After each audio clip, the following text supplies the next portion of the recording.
Shweta Singh kids story. Tunnu एक गरीब मजदूर था। वो जंगल से लकड़ी लाकर उसे बाजार में बेचने का काम किया करता था। दोनों पति पत्नी बहुत ही मेहनत किया करते थे, लेकिन फिर भी उनकी गरीबी दूर नहीं हो रही थी। उनका एक प्यारा सा बच्चा था जिसका नाम सोनू था। उनके पड़ोस में एक बूढ़ी कबूतरी रहती थी जिसका कोई भी नहीं था। टुन्नू और टुनटुनी ने सगे बेटे और बहू की तरह उसकी सेवा की। जब वो कबूतरी मरने लगी तब उसने कहा, बेटी टुनटुनी, तुमने मेरी बहुत सेवा की है। मेरे पास तुम दोनों को देने के लिए कुछ भी नहीं है सिवाय एक कुकर के, वो तुम ले लो। टुनटुनी ने उन्हें बहुत मना किया, लेकिन वे बोली, ले लो बेटा, मुझे खुशी होगी, नहीं तो मेरे दिल पर बोझ रहेगा। लेकिन एक बात याद रखना, खाना बनाते वक्त यह जरूर बोलना, ओए मेरे कुकर तू सबसे ऊपर, चल मेरे मन का खाना दे। ऐसा क्यों अम्मा? बेटी, यह कुकर मुझे एक बाबा ने दिया था और बोला था अगर मैं किसी की मदद करूंगी तो यह अपना कमाल दिखाएगा।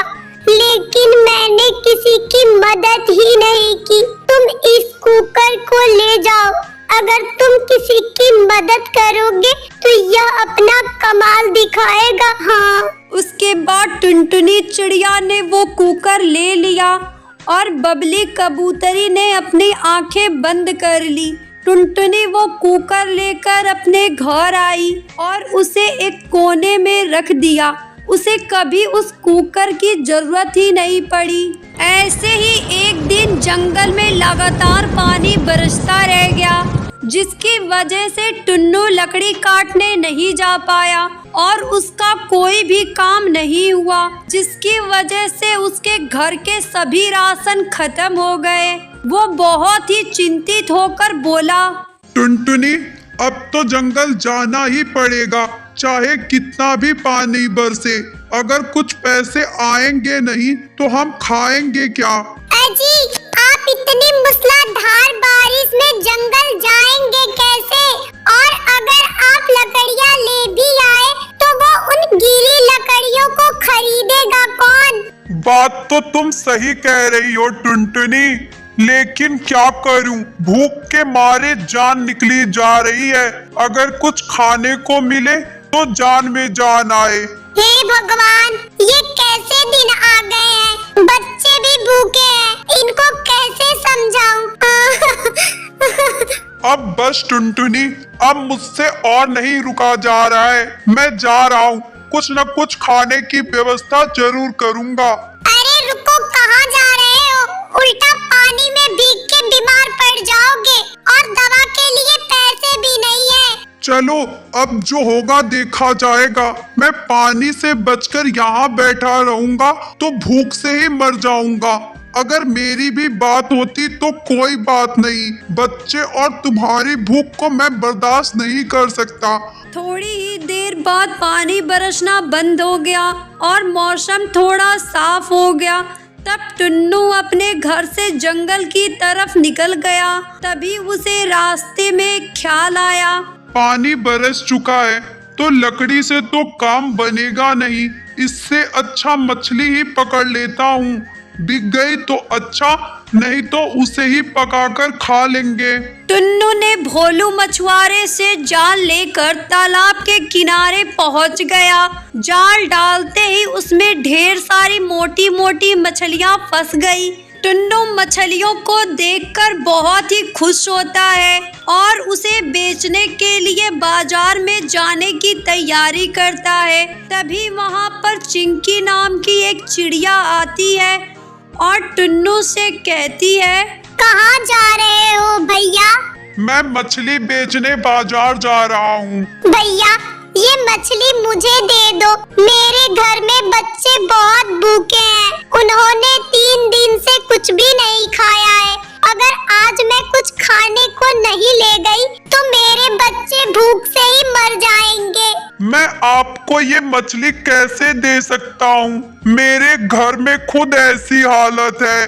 भैया प्लीज मुझे ये मछली दे दो। वैसे मेरे घर में पति की मौत के बाद कोई कमाने वाला नहीं है। प्लीज भैया। टुन्नू से चिंकी का दुख नहीं देखा गया। उसने अपनी सारी मछलियाँ चिंकी चिड़िया को दे दी और घर की तरफ निकल गया। रास्ते में उसने साग के बहुत सारे पौधे देखे। उसमें से कुछ साग उसने काट लिए और उसे ही लेकर घर आया और अपनी पत्नी टुनटुनी को देते हुए कहता है, टुनटुनी, ये साग के कुछ पत्ते हैं, तुम इसे ही उबाल दो, हम लोग इसे ही खा लेंगे। आज मुझे कुछ नहीं मिला। लाओ जी, कुछ तो खाने को मिला, कम से कम जान में जान आए। लेकिन कढ़ाई तो फूट गई है, इसको बनाऊंगी किसमें? अरे टुनटुनी, इसको कुकर में उबाल दो, जो हमें बबली काकी ने दिया था। टुनटुनी चिड़िया ने वो कुकर अच्छे से धोकर उसमें साग उबलने के लिए रख दिया।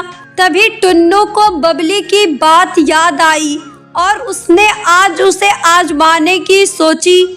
उसने कहा, ए मेरे कुकर, तू सबसे ऊपर, चल मेरे मन का खाना दे। टुनटुनी ने जैसे ही वो कुकर खोला, वो जोर से चिल्लाने लगी, अजी ये देखिए, इसमें तो बहुत ही स्वादिष्ट बिरयानी है। टुनटुनी, इसका मतलब ये सच में एक जादुई कुकर है। उसके बाद टुनटुनी चिड़िया का पूरा परिवार खुशी से बिरयानी खाता है और अपनी जिंदगी खुशी खुशी बिताने लगता है।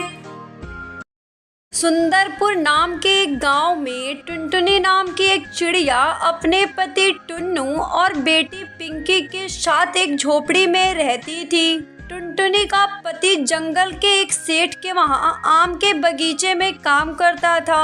टुनटुनी बहुत ही ईमानदार और सभ्य चिड़िया थी, पर उसका पति टुन्नू बहुत ही घमंडी और असभ्य था। मैं काम से थका हारा आया और तूने अभी तक खाना नहीं लगाया। अजी आप अब आए हो तो मैं आपको गर्मा गर्म खाना परोसूंगी। मैंने तुझे पहले ही समझाया था कि मेरे आने से पहले खाना लग जाना चाहिए, और तू मुझे दरवाजे पर खड़ी पानी का गिलास लेकर मिली। परवर ना कर, इस घर में मैं पैसा कमा कर लाता हूँ तो तुझे मेरा कहना मानना पड़ेगा। तू करती ही क्या है पूरे दिन घर में बैठ के? हाँ, टुन्नू टुनटुनी को ऐसे ही ताने दिया करता था। उसे घर का आदमी होने और पैसे कमाने का बहुत घमंड था। उसे लगता था कि एक औरत कुछ भी नहीं कर सकती। पर फिर एक दिन रास्ते में, अरे इस कलमुही टुनटुनी के चक्कर में तो लेट हो गया। आज तो सेठ चिल्लाएगा। चलो, जितना चिल्लाना है चिल्ला ले, पर पगार ना काटे बस, वरना मैं क्या करूँगा। टुन्नू ये सब सोचता हुआ तेजी से आगे जा ही रहा होता है। तभी एक तेज रफ्तार में आती हुई कार उसे टक्कर मार देती है और उसके पैरों पर से उतर जाती है। अब वो दर्द से तड़पने लगता है। लोग उसे जैसे तैसे अस्पताल पहुंचाते हैं और उसकी पत्नी को खबर करते हैं। अजी ये क्या हो गया आपको? अरे चुप कर मनहूस, ये सब तेरी ही वजह से हुआ है। तेरी ही वजह से मुझे निकलने में देर हुई और जल्दी जल्दी के चक्कर में मेरा एक्सीडेंट हो गया। ये आप क्या कह रहे हैं? मैंने आपको जानबूझकर तो देर नहीं कराई। चुप हो जा। तभी वहाँ डॉक्टर बुलबुल आती है और बताती है, जी मैं माफी चाहूंगी, पर कार ने आपके पैर को बिल्कुल कुचल दिया है, इसलिए अब आप कभी नहीं चल पाएंगे। ये सुनकर टुनटुनी और टुन्नू रोने लगते हैं और फिर वो घर आ जाते हैं। टुन्नू अब पूरी तरह से बिस्तर को लग गया था और उसका काम भी छूट गया था। तब एक दिन सेठ उसके घर आया और बोला, क्या बात है टुन्नू, तू आजकल काम पर नहीं आ रहा है? टुनटुनी कालू सेठ को पूरी बात बताती है। अरे तो तेरा घर कैसे चलेगा? तू एक काम कर, तू मेरे यहाँ काम कर ले। तुझे पैसे की जरूरत है और मुझे काम करने वाले की। क्या सच में सेठ जी? हाँ हाँ, और क्या, तेरे तो हाथ पैर सलामत है ना, तो तू मेरे यहाँ काम कर ले। उस दिन से टुनटुनी सेठ के बगीचे में काम करके पैसे कमाने लगती है। टुन्नू कुछ बोलता तो नहीं, पर उसको ये बात समझ में आ जाती है कि उसे अपने काम पर घमंड नहीं करना चाहिए था। कोई भी इंसान किसी भी काम को कर सकता है। टुनटुनी, तुम काम पर जा रही हो? हाँ, मैं काम पर जा रही हूँ। खाना बनाकर मैंने रख दिया है। जब तक आऊंगी तब तक पिंकी आपका ख्याल रखेगी। हाँ, जब तक तुम नहीं आ जाती हो तब तक ये मेरा बहुत ख्याल रखती है। तुमने इसे बहुत अच्छे संस्कार दिए हैं। ये सुनकर टुनटुनी कुछ नहीं बोलती है और अपने कामों में लग जाती है। ऐसे ही कुछ समय गुजरता है। एक दिन जंगल में बहुत तेज तूफान आता है। उस तूफान में टुनटुनी की झोपड़ी गिर जाती है। हालांकि टुनटुनी, टुन्नू और पिंकी तीनों बाल बाल बच जाते हैं। माँ, हमारा घर तो गिर गया है। अब हम कहाँ रहेंगे माँ? पता नहीं बेटा, मैं देखती हूँ अभी कुछ। सेठ जी के पास चलो, वो जरूर हमारी कुछ मदद करेंगे। हाँ, ये ठीक रहेगा। उसके बाद वो तीनों सेठ के पास जाते हैं और अपनी परेशानी बताते हैं। लेकिन सेठ एक नंबर का लालची और मक्कार इंसान था। उसे दूसरों की परेशानी से कोई मतलब नहीं था। वो कहता है, अरे मेरे पास कोई जगह वगह नहीं है तुम्हें रखने के लिए। तुम मेरे आम के बगीचे में काम करते हो तो मैं तुमको कुछ आम दे सकता हूँ। इससे ज्यादा मैं तुम्हारी कोई मदद नहीं कर सकता। सेठ उनको कुछ आम देकर वहां से जाने को कहता है। टुनटुनी अपनी बेटी और पति को लेकर दूसरे जंगल की तरफ चल पड़ती है। दूसरे जंगल पहुंचकर वो दोनों एक पेड़ के नीचे बैठते हैं। तभी टुनटुनी एक चिड़िया को देखती है जिसके पैरों में डोर उलझी हुई होती है और वो उड़ नहीं पाती।